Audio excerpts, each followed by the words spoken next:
Je voudrais d'abord remercier et féliciter très sincèrement le GSMA, qui est une association qui regroupe plus de 750 opérateurs et fabricants à travers le monde, d'avoir bien voulu accepter d'organiser cet atelier, qui est un atelier important et d'ailleurs qui vient à son heure, dont le thème est connecter plus de personnes à travers les meilleurs réseaux mobiles.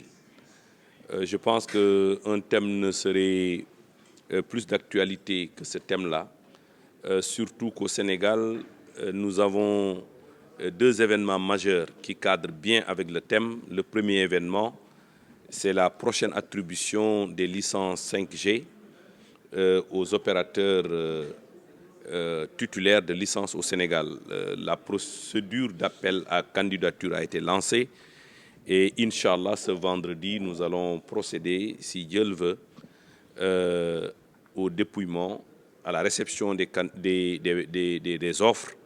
Et dans les jours à venir, nous allons procéder à l'attribution des licences pour ceux-là qui seront intéressés par cette proposition de disposer de la 5G au Sénégal. Vous savez, la 5G, sur le plan du confort, on a connu la 4G, mais la 5G, c'est presque 10 fois plus en termes de débit. On peut aller jusqu'à 1 giga bits par seconde, c'est presque 1 milliard de bits par seconde. Donc sur le plan du confort, c'est sans commune mesure, mais également sur le plan des applications, sur le plan des services qui peuvent être utilisés. Je pense à la télémédecine, le e-commerce, e-gouvernement, e-learning, etc., etc. Autant de secteurs qui peuvent voir leur activité socio-économique se développer. Le deuxième événement majeur, c'est la décision qui a été prise par l'ARTP d'assurer ce qu'on appelle le roaming national ou l'itinérance qui concerne bien sûr tout le territoire et qui concerne l'ensemble des opérateurs. Ce roaming national sera effectif, Inch'Allah, à la fin du mois de juillet, le 31.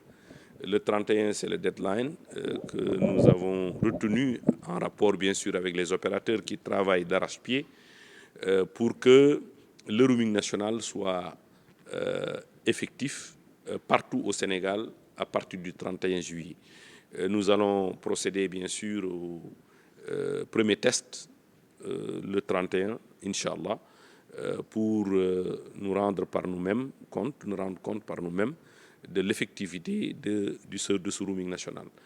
Donc, pour dire que nous allons également discuter à travers cet atelier-là un événement majeur, un événement qui interviendra au mois de novembre-décembre à Dubaï, c'est la CMR 23. C'est une tribune pour échanger sur la gestion des fréquences de manière générale.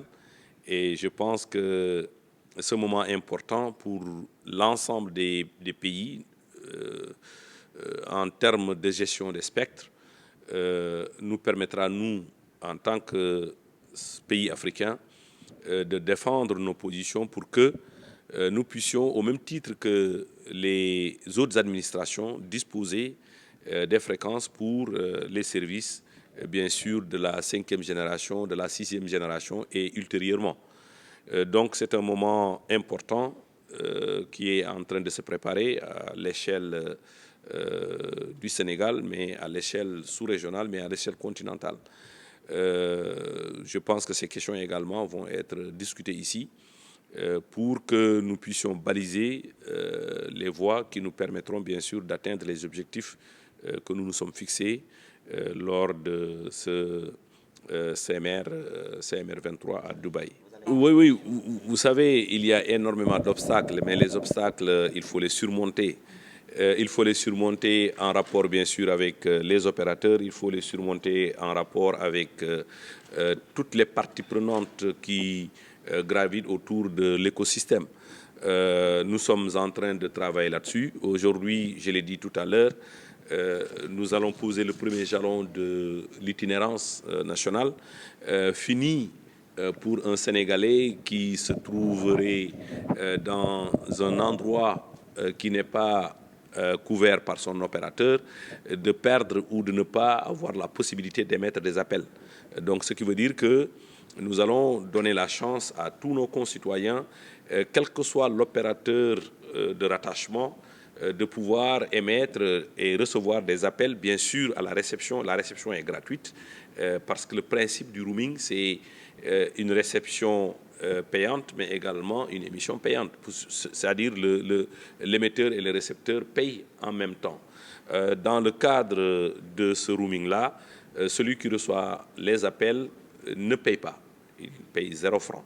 Donc, l'autre aspect, c'est transparent pour lui. Quand il est dans une zone qui n'est pas couverte par son opérateur, il ne peut même pas s'en rendre compte. Il utilise le réseau des autres opérateurs pour recevoir et émettre des appels pour se connecter à Internet. Parce qu'en fait, le roaming dans sa première phase concerne aussi bien les communications que les données mobiles. Donc ça, c'est une innovation majeure et je pense que ça va nous permettre d'assurer une plus large couverture pour tous les citoyens sénégalais, mais d'améliorer un peu la disponibilité du réseau un peu partout.